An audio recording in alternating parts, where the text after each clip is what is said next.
Welcome to the show. Now, the Nigerian media played a significant role in the struggle for the return to democracy on May 29, 1999.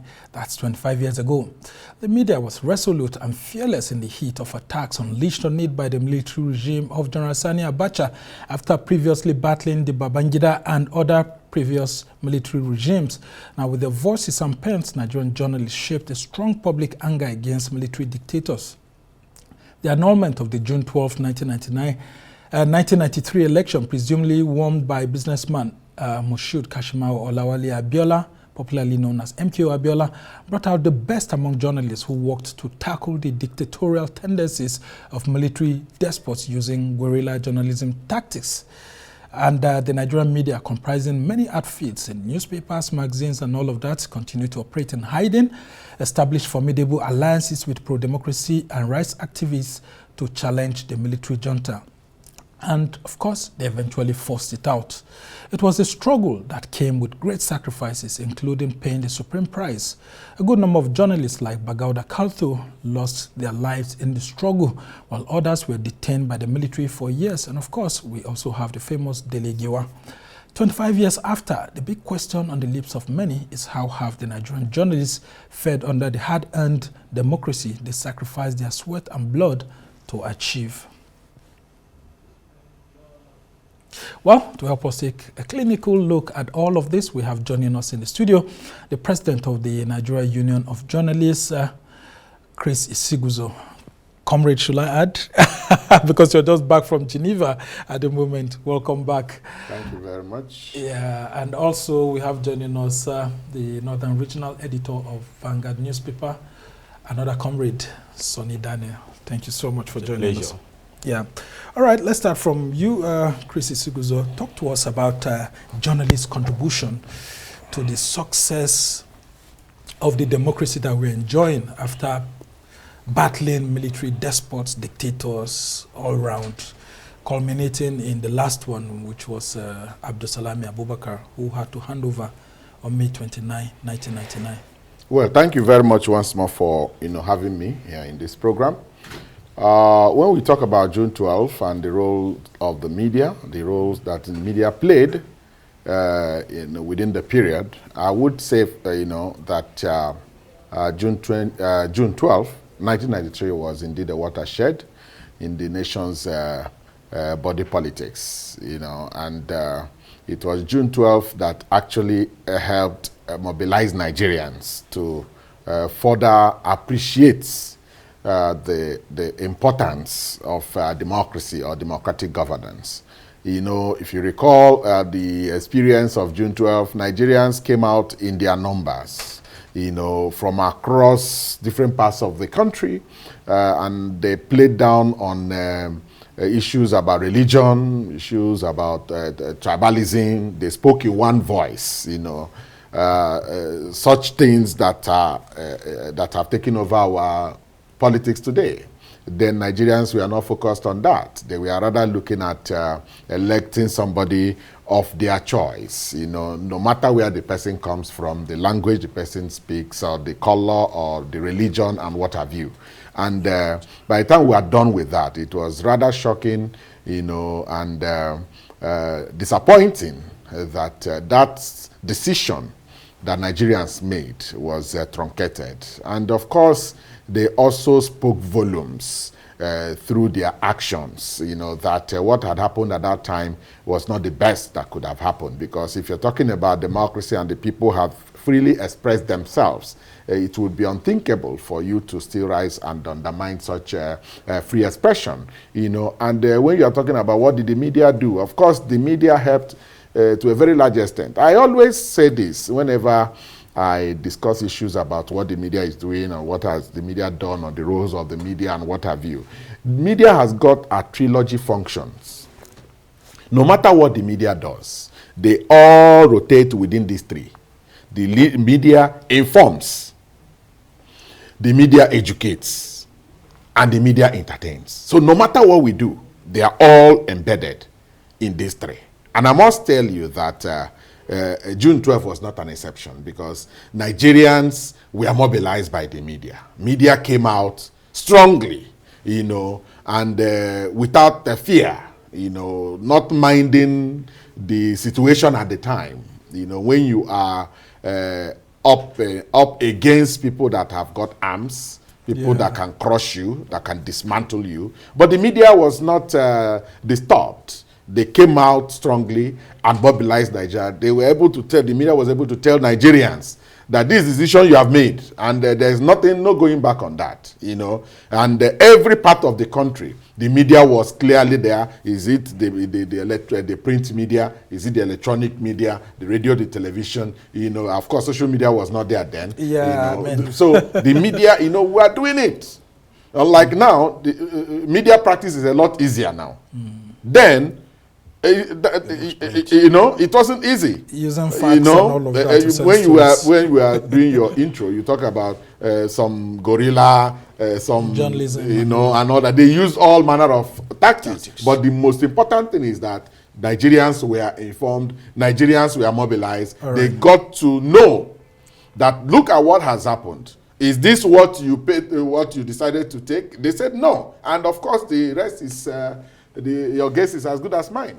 All right, and Sonny Daniel, I'll bring you in. I mean, he just raised that issue. I remember my former editor, Sunday Dare, who happened to be a former minister, wrote that book, Guerrilla Journalism, how they were printing newspapers underground, moving from one hotel to another. Journalists were being traced. Talk to us about some of the experiences by journalists and their contributions to democratic development. Yeah, Nigeria is fortunate to have bred this set of journalists in spite of the challenges in the land. It has not deterred journalists from pushing ahead, being the mouthpiece of the people, and being what a professor of journalism, Thomas Patterson, calls representatives of the people. The media in the country has gone beyond the role which some writers call mere signalers, or those who produce press releases. What you get from politicians, what you get from people of influence, you reproduce. Thankfully, this country, no matter the challenges we are faced with, has produced some of the best journalists that even if you take them to Europe, you take them to America, you take them to Asia, you take them to the Pacific, they will still excel. And this spirit is what propelled, what drove that patriotic nationalism that was exhibited during those turbulent years. Under Decree 4, you would not say anything, no matter how truthful. Have you ever seen a society like that? Well, that was under complete dictatorship. Buhari administration, yes, military junta in 1983. Decree 4. And that even the truth about government, if it was marked that the document is not free, and you said anything about it, you were liable to be punished. But thankfully, the spirit of liberation, the spirit of freedom, the spirit of saying no to this kind of brutality and deprivation prevailed. The journalists stood against these people. And that's why we should be thankful today that we have a country, and thank God too for the emergence of the social media, which has added fillip to the environment, has broadened the environment for people to operate. That's why I feel bad when anything is done to breach that freedom. Anything that is done to narrow the space for journalists to operate is painful to me. And we must be watchful. Journalists in the country, thank God the president is here, journalists in the country should be alert. to ward off any attempt to reintroduce that barbaric Stone Age tactic that the military used to clamp down on freedom of expression in this country. All right, Chris Isiguzo, what he just raised, I mean, from all I can deduce there is that the media in Nigeria has been practicing liberation journalism. When it gets too tough, we get into the trenches, and we are ready to fight it out to maintain that freedom of speech and the sanctity of the Constitution. Talk to us about how the preceding years before 1999, it was practically a very difficult period for journalists and then media outfits to operate, because I know that I think sometime around 95, about 4 to 5 newspapers were proscribed, like Punch and all of that, Vanguard, Guardian, and all of that. What was the operating environment like for journalists? I'm glad that when he was bringing his own perspective to this conversation, he tried to broaden the discourse. We talked about the issue of press freedom, and all that. And when you have a military, a dictatorship or junta, as the case may be, so many key ingredients of a flourishing, I don't want to use democracy, of a responsible or responsive government or governance, they disappear. Because when you are talking about responsible or responsive governance, you talk about a media that is not put in a pigeonhole. You talk about a legislature that understands its roles. You understand? You talk about the judiciary that dispenses justice without fear or favor. But when you are in a military junta, you cannot have all this. And clearly, the absence of these key ingredients in a government that is working, heralded or was the hallmark of that experience, which I don't think anybody would want to go through again. You've talked about the clamp down on the media. Once you clamp down on the media, what you've succeeded in doing is you have silenced the people, because the media remains their voice. They speak through the media. So once the media is not working, you clamp down, you close down, you shut down, no matter the language you want to use. It simply means you have restrained their free operation. And once that is done, then there's trouble. And that was the main hallmark of that era. But that did not silence the media. Because if the media had died off, or had gone in limbo, I don't think there would have been democracy by May 29, 1999. It's because the media was not disturbed. Yes, the operational environment or the operating environment was not good. It wasn't conducive, But just like the media, just like the military, that is trained to operate even in an environment that is not conducive. The media is equally trained that way. It's just that today it seems like the military has left their normal abode, and they are now existing with us. The media, a journalist that knows his onions, is trained to operate in an environment that is not conducive. Sure. That is when the best comes. And I must tell you, during the military junta, we had the best of the best. Sure. And they were there. Yeah? But thank God that today, we are now discussing those things in the past. They now form the history we are referring to. And the fact that we are still remembering it is the work of the media. Yeah. If the media had not highlighted them, if the media had not captured them in the history books, nobody will be talking about them today. Yeah. Today you see people are still writing books on June 12th. Now let me tell you, the biggest achievement of the media as far as June 12th is concerned is the fact that today we are celebrating Democracy Day on June 12th. That's what the media had done. Yeah, because I remember We never the had media it. was always joining the struggle Yeah. to say that the proper democracy day is Should not be- May it's 29, not but May June 20 12th. It's June 12th. Yeah, And today is June 12th we're celebrating. May 29th is just mere handover. Yeah. Yes. But June 12th now is the Democracy Day we're celebrating. You saw what happened a few days ago. Nigeria rolled out the drums and we are celebrating June 12th.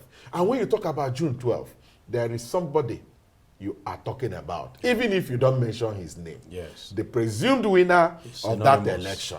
So when you talk about June 12th, you are talking about MKO Abiola. Yeah. You can. There's no way that name will be erased from our democratic memory. Sure. You know, because he is the man that we're talking about. Epicenter. All right, Sonny Daniel, let's talk about some renowned journalists that operated within that period. I remember people like Ray Ekpu, and then there was this journalist, Bagauda Kalto, who was actually bombed in the Doba Hotel in Kaduna, where, I mean, it still continues to be a very painful aspect. And they were Dan Nagbese, and I mean, which of the pro-democracy journalists can you remember? Yeah. Well,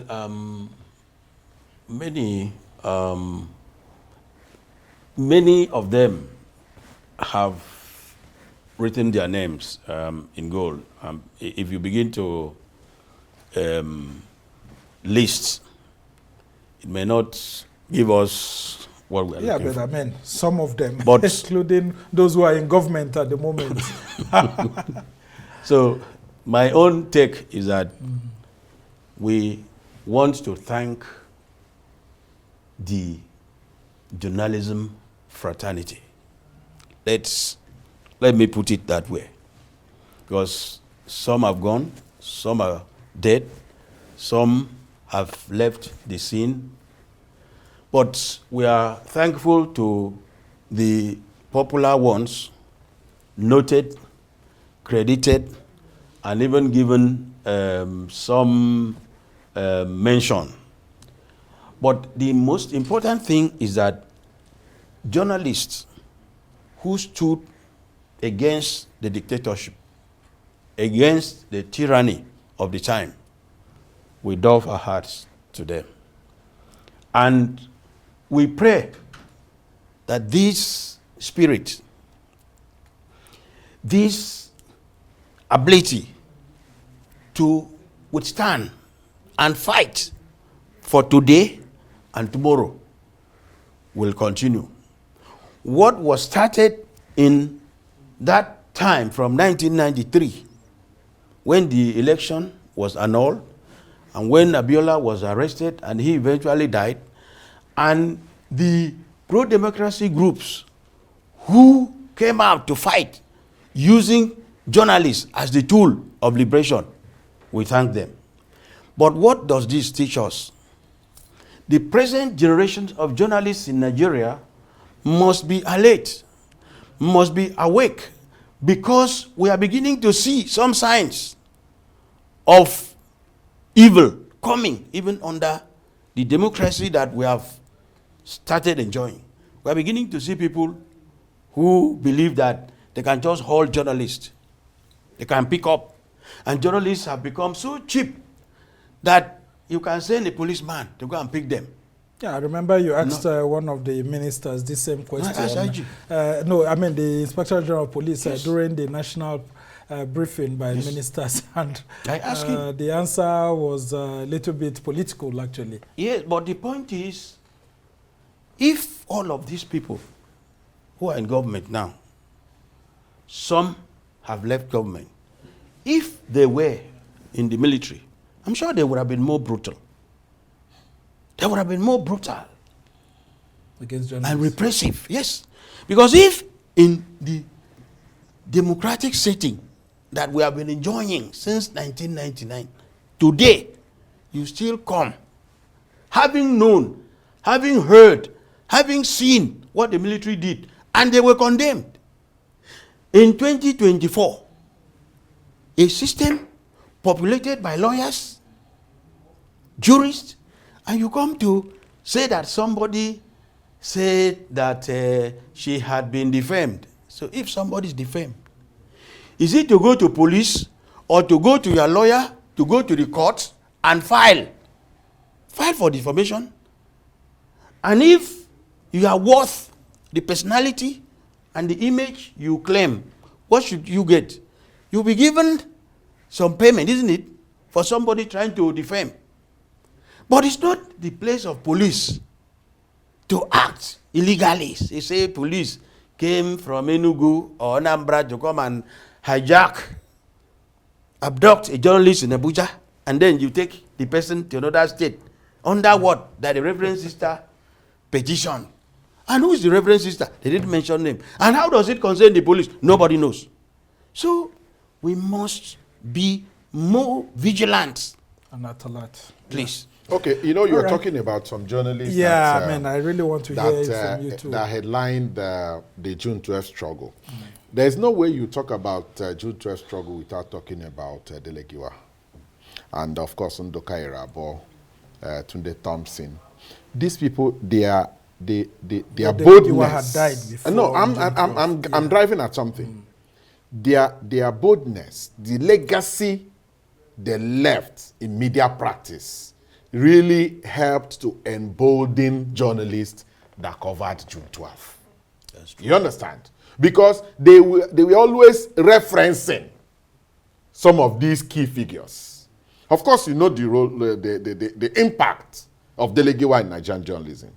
You know the impact of Rabo, Thompson, and all that. Now, when you go straight, no, I'm talking about people who set the stage.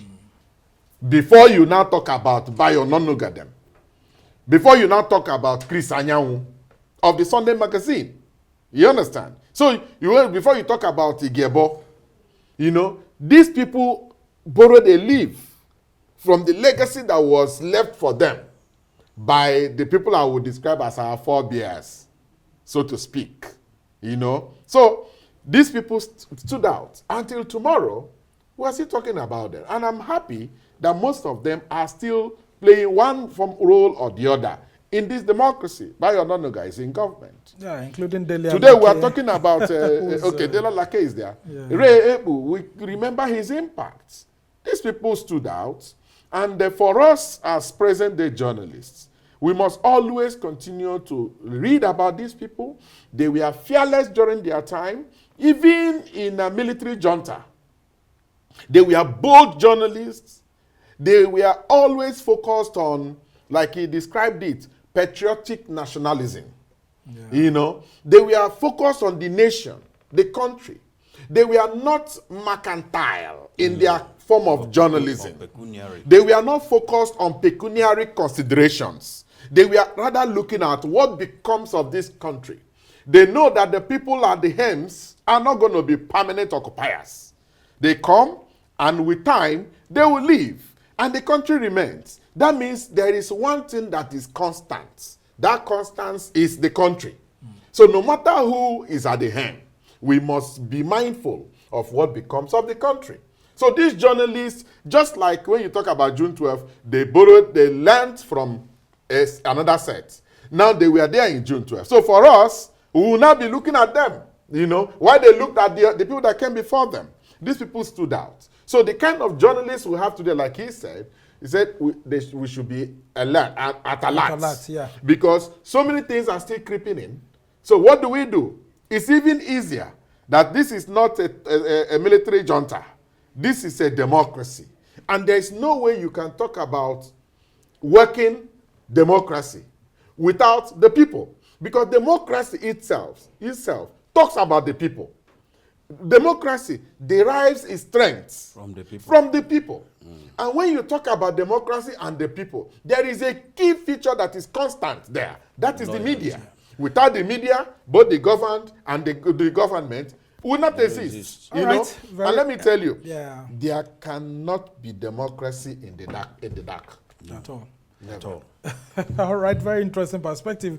And we still have so many of these people around, like Dapo Yomi and all of that, who continue to shine the light on what we have been doing. But very quickly, before we go on a short break, I want to ask you, gentlemen, those journalists that transited from being journalists and got themselves into the media, have they been able to carry with them those democratic credentials that they got from that struggle into the government? How do you assess journalists that have found themselves in government? Okay. We have 2 or 3 right now in Tinubu's government. Okay. People like Dele, like people like Bayona, Nuga, and all of that. And there are many. Yeah, many of them. First, let's thank the government for even bringing journalists into the system, right? In the hope, I think these people were recruited into the system in the hope that they will bring their experience to bear.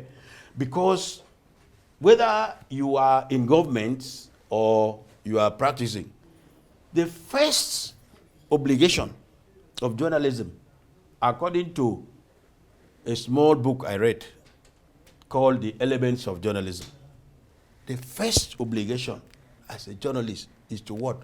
The obligation first and foremost is to what? Truth. And your loyalty is to who? First loyalty is to who as a journalist? Is to the people, as the president said. So these 2 key ingredients of journalism should be able to drive or give direction to journalists, whether you are in government or you are still practicing. However, the distinction must be drawn. Those who are doing journalism will combine muckraking, right? Muckraking journalism to ensure that evil is exposed and the perpetrators are punished, right? Watchdog journalism, okay? Now, that is number 1. As we said, journalists must be alert, okay? So, if you are practicing, you will not lose sight of the fact that you must pursue truth. If somebody does evil, you expose. What's the purpose? To punish the evil person so that society will be what? Better. That's journalism. Right. Now, when you're in government, what do? You are going to do strategic communication, public relations, it's the opposite and part advertising. Of it. But this, in spite of the fact that you are in government to do public relations, publicity, advertising, strategic communication, your work should not deviate from doing what? Speaking the truth. And what does the truth do? The truth is to show that even in government, people will have hope and confidence and be able to give the government the needed goodwill and support and understanding to be able to do what? To succeed. So that if government says, I am going to do ABC, the citizens who have now known that this government is truthful and honest, they will willingly give their support and goodwill. And government policies and programs will do what? They will succeed. But if very quickly, before we go on the short break. So if you bring people who have abandoned the tenets of journalism, instead of telling the truth, and they do the opposite, even if it is PR, PR begins to fail where truth fails. Once truth is not part of PR, deception takes in and it is no longer useful, either for government or society. All right, I'll get your views actually, Chris, on this when we come back from this break. We'll now go on a short break, and when we come back, the discussion continues. Stay with us. Welcome back from the break. You're still watching This Week, and I'm Somna Sambo, and of course we are assessing the contributions of Nigerian journalists to the return to democracy in 1999, and of course how journalism has fared in the country in the midst of democratic practice 25 years after. And of course I still have with me in the studio Chris Isiguzo, who's the president of the Nigerian Union of Journalists, and then of course Sonny Daniel, who is the regional editor of Vanguard newspaper. Thank you so much, gentlemen, for still being with us right here.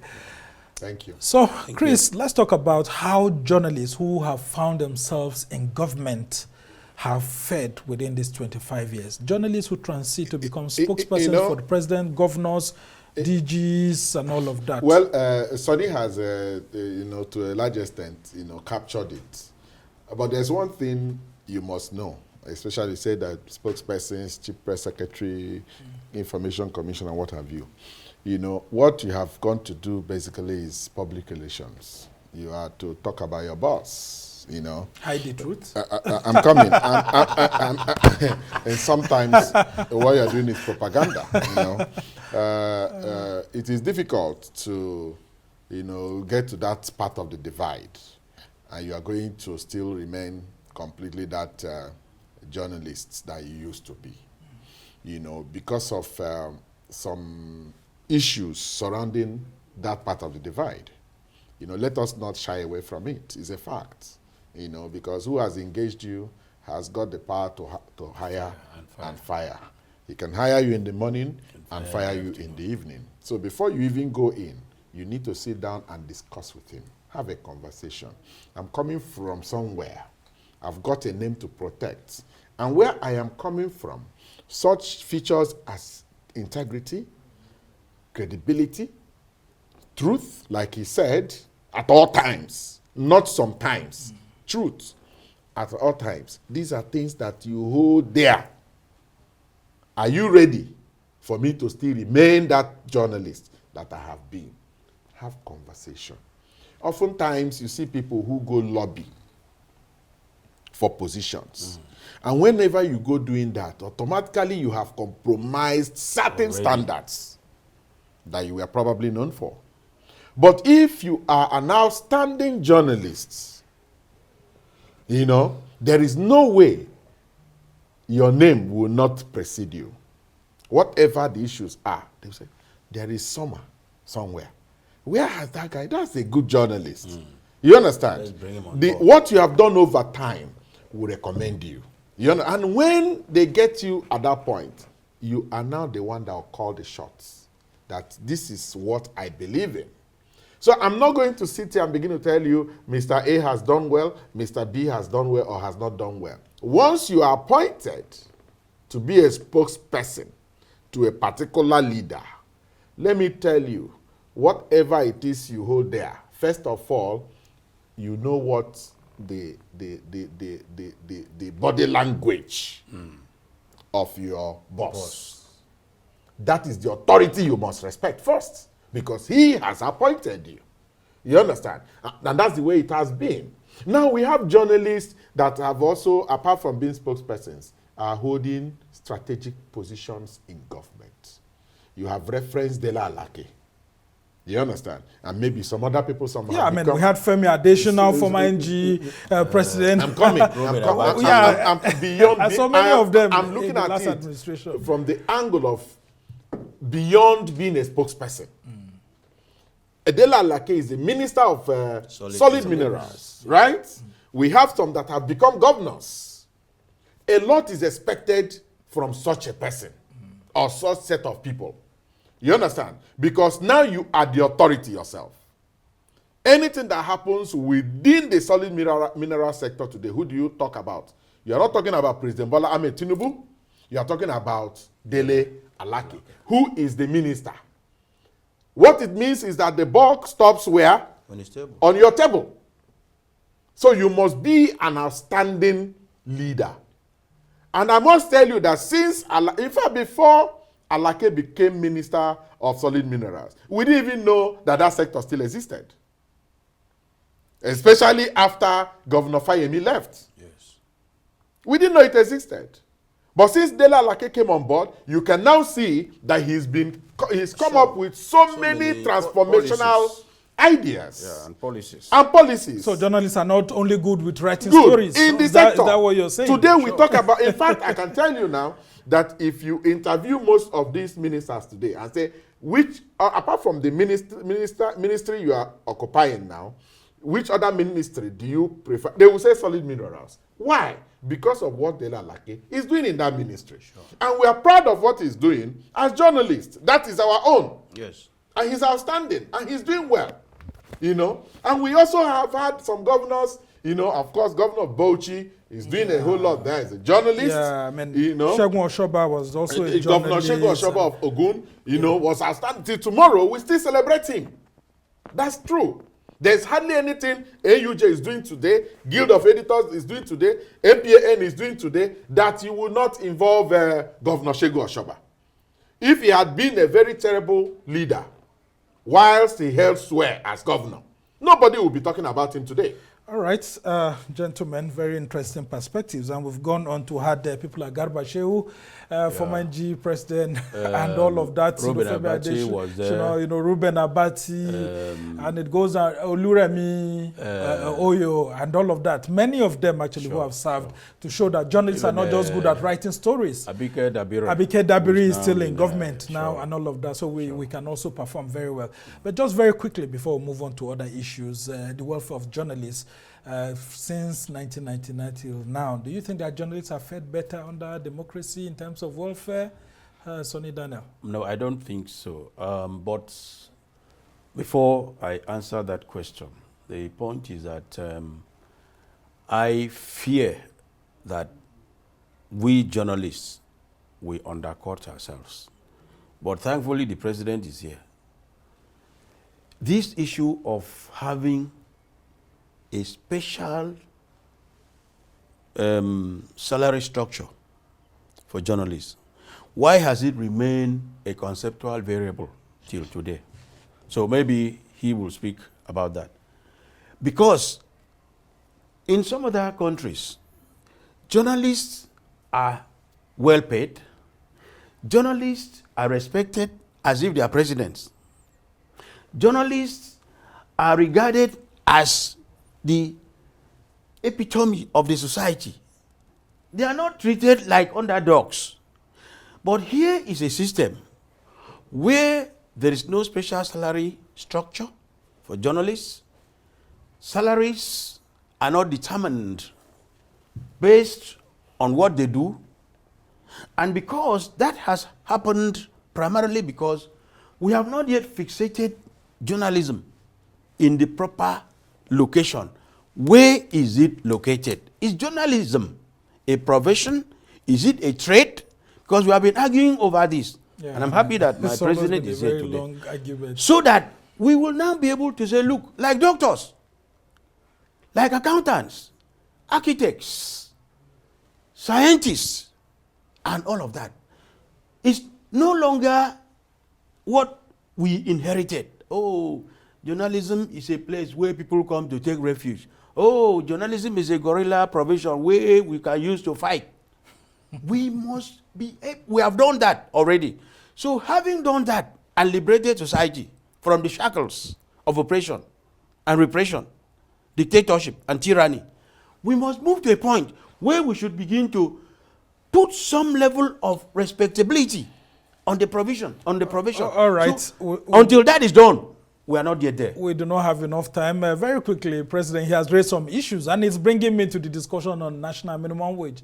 Should journalists also be enjoying this national minimum wage discussion? And have you been part of the discussions? He's brought a new angle. Well, is an angle that we have been involved with over time. Enhanced media salary structure. That is a very important issue, which has not been addressed over time. I recall the Nigerian Union of Journalists and, of course, Ratao had at some point come up with the issue of the weigh-in allowance, which media professionals within the public sector are enjoying as we speak. It's a special addition to their salary, and they are enjoying it. But it may not be enough, because even as we speak, only about 22 states are implementing that. And that's something that had happened since 2011, 2012. And we're still pleading with states to implement something that is there. So it is sad. I also recall when Abike Dabiri was in the House of Representatives, she had also championed this particular bill, which would have led to rest the issue of enhanced media salary structure. But sadly, the NUJ, the Guild, and the MPAN did not agree. They did not work as a collective. And that's why that bill suffered a shipwreck. We are still back to it. But I'm happy that as we speak, at the level of Nigerian press organizations, the NUJ, a Guild, and MPAN, and of course the Guild of Corporate Online Publishers, we also have the Broadcasting Organizations of Nigeria born. We're all working together now. So have we fared generally under a democracy better? in terms of our welfare? In terms of... for press freedom, people say yes and all of that, but in terms of welfare, have we done better? We may not have done well. I don't want to use that qualification, whether we've done better or it's been worse. But I want to rather say we've not done well. But beyond the issue of salary for journalists or welfare for journalists, there is also that important angle of personal development for every journalist.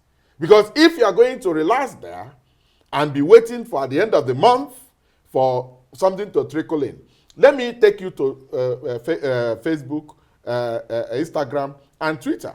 You see most of those social media operators, if you see what they make in 1 week, a journalist that is professional is probably not making it in 1 month. That is content creators. That is content creators. That is also personal development. The phone you carry, you can make a lot of money as a journalist. Now, people that are not trained are using this phone and they're acting out a living. Yeah, but they're also putting us in trouble. No.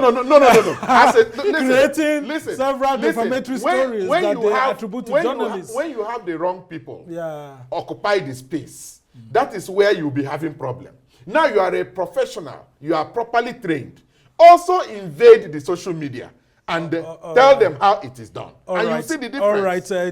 Have you thought of putting a minimum wage on what a journalist should earn? What should be the minimum wage? We're discussing that. All right. I'll just ask you to hang on there.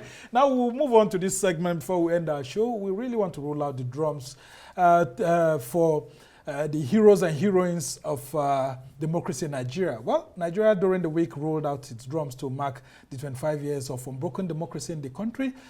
As the nation celebrates, it owes it especially to one man, Chief MKO Abiola, who sacrificed everything. Well, the presumed winner of the annual June 12, 1993 election sacrificed all. He gave all.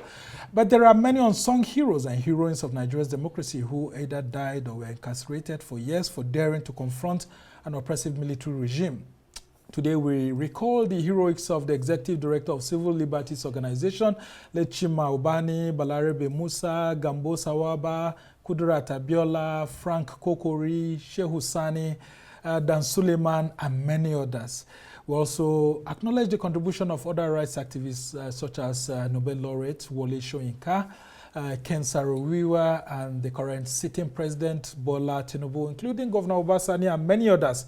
Of course, it's really been a very tough period for many people over the years. I think we lost Chief Frank Kokori, was it earlier this year? And man, it was a very difficult period. I don't know if you have any particular person in mind that you remember who actually fought for this democracy, but whose names were not mentioned. There's Dangiwa Umar, Colonel Dangiwa Umar, and well, you have mentioned Chima Ubani of Civil Liberties Organizations.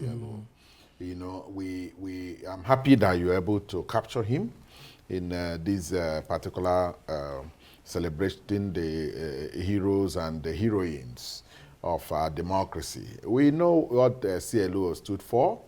I don't know if they still stand for that now, because it does appear that like they have their well, other democracy is a different ballgame. Have been whittled, down. But today, we have an array of civil society organizations. Because when you talk about fighting for democracy, well, we have democracy, but we have to do everything possible to make sure that we sustain it. Let us not get to that point where people will be, gangling within this thing of, do we really try making a comparison, so to speak? It's like military is better. Let's never get to that point where people will now be, having that imagination. It's like military is better. Once we get to that point, it simply means that democracy has collapsed. Or it's failing. Or it's collapsed, because for people to even begin to think about that, So that's why we have a good number of CSOs. Of course, we have the media, NGOs and all that. These people must know that the survival of democracy does not depend on the political actors at the helms. Alone. The people. Every one of us must be involved one way or the other. And that's why I said I keep saying all the time that the issue of fighting insecurity, oftentimes, if there's a kidnap case in, say, Abia, we begin to call Governor Alex Oti, or we begin to call President Bola Ahmed Tinubu. Yes, they are in charge. Of course, the primary responsibility of a responsible government is to ensure there is protection of lives and property, and of course, enhance welfare for the people. Granted. But as a citizen, wherever you are, you have a role to play. That little information, intelligence that you provide for security operatives has capacity of stopping what will be a mayhem in a particular locality. So everybody is involved. All right, so Sonny Daniel, talk to us. I mean, there are so many of those names. The known figures are there, and we've been showing several of them over time. There's Sheikh Husani, who is there, and then, of course, by Abraham, Adesanya, Bola Ige, many of them, Konauma Dangiwa. I mean, which other pro-democracy activists or hero or the unsung heroes and heroines do you remember? No, I don't, like I did before. Yeah, I'm just saying Abdul Oro. I'm not going to be very particular about anybody. Well, we thank them. And like I said before, like journalists who spearheaded the fight, we plead with the people who are still alive, the civil society elements. Even this current president, President Tinubu, we thank him. And I believe that since he's alive, he was not consumed by the forces that tried to truncate democracy. And now that he has become the president, he knows better. He feels better. What should be done to protect and defend the average citizen of Nigeria? He knows what should be done to ensure that citizens are not brutalized or deprived of their basic rights. So we are happy that he is now the president, having emerged from that system that wanted to swallow him and his rights. Thankfully, he's the president, and we have hope that things will be better under his leadership, since he already has the experience. All right, gentlemen, we can't round off this conversation without talking about our military. Irrespective of what has happened, at least they helped us to keep the country as one over the years. Because it could have been something else. I mean, they could have just abused their powers and the country would have been divided and gone all through. How can the military work for us under a democratic system? Very quickly, as we try to round off. You know, so that for their rights too will also be protected, because we are seeing the rights of our own military people being chopped off. You know, soldiers are being killed, policemen are being killed, Air Force.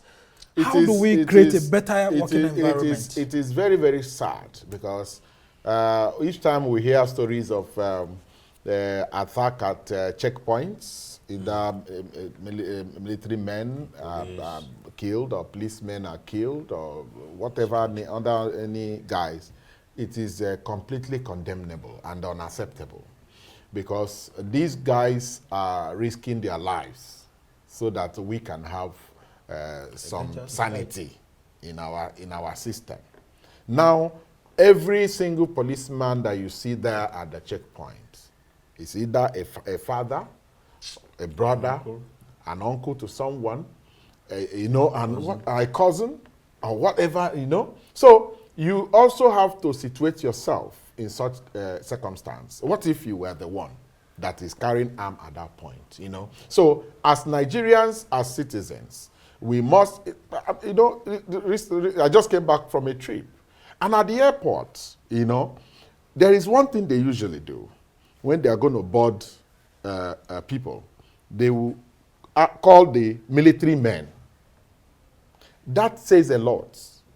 It means that there must be an appreciable level of regard and respect for our military men, the policemen, and what have you. Okay. So Nigerians, I'm appealing to them.